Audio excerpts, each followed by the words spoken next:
Hello everyone. In this video, we're picking out and sharing the latest topics about Asia. From one of the most famous Reddit-style forums in Japan. Even if you don't understand Japanese, we've translated everything into English subtitles and audio. So you can join the conversation as if you were in Japan. So, let's dive into the discussions happening in Japan. The days of choosing Japanese brands for TVs are pretty much over. Now, it's all about Chinese brands.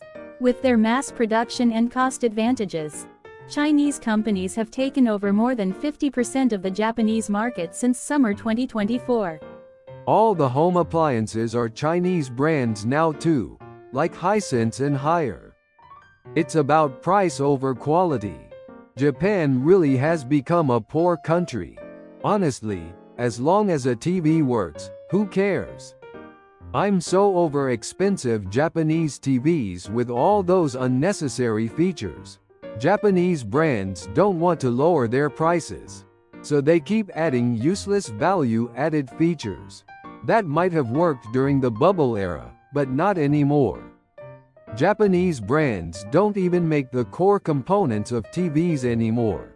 If they don't add features, they can't compete with China and Korea, and without them, they'll just lose in price wars. The shows on TV aren't even interesting anymore. Whatever happened to if the yen weakens, factories will come back to Japan? And made in Japan will return? I wonder if these TVs come with a built-in function to keep broadcasting China's propaganda in times of crisis. My TVs at home are Chinese, and they were way cheaper than Japanese ones, while looking just as good, if not better. No wonder Japanese brands aren't selling. Even Japanese brands are made in China now. The design and development are still done in Japan, though.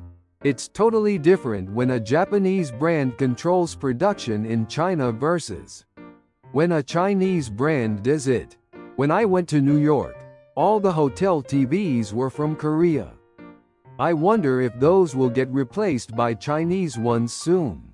Now I get why our national TV network collaborates so much with China. Toshiba has actually gotten better now that it's made in China. It used to be all about specs on paper, but disappointing in real life. We should be worried about hidden cameras in our TVs spying on our living rooms. Japanese TVs last like 15 years, but honestly, they don't need to last that long. I'd rather upgrade to something better sooner. If Japan keeps falling like this, the only things it'll be known for are cars, manga, and pop culture.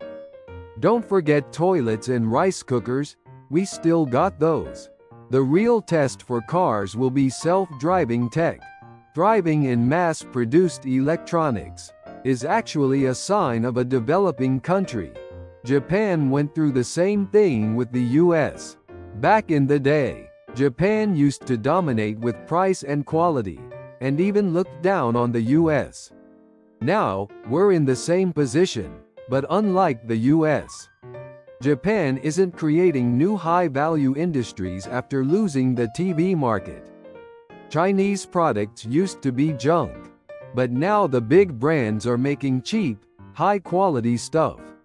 Why doesn't the Japanese government impose tariffs? Same with cars. Japanese cars aren't selling as well in Asia, which is a bigger problem than struggling in the West. Chinese TVs have super saturated colors, so you need to adjust the settings. It's twice as intense as what Japanese people are used to. Chinese tourists are apparently disappointed when they see Tokyo, China's big cities are more stylish now. Japan is still cleaner, and they think it's impressive how Japanese rural homes keep their gardens neat. Japan is still strong in industries with skilled artisans, like food, sake brewing, and anime. But all the fields that financial companies messed with are pretty much dead. That's just like Southeast Asia, honestly. Why does Russia disguise its domestic products as Japanese? instead of just using Chinese ones? The key for Chinese brands will be keeping quality stable at high levels.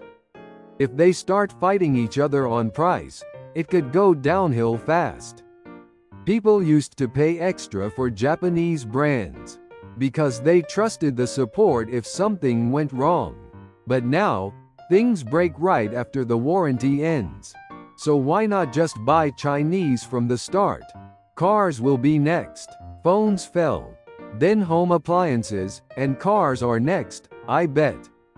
For something like cars, where reliability is a life or death issue, you can't just replace decades of expertise overnight. Feels like these TVs are probably spying on what Japanese people watch. At least they'd get accurate viewer ratings that way. So, who's responsible for this mess? It's your fault for always going for the cheapest Chinese stuff. Did you find this video interesting?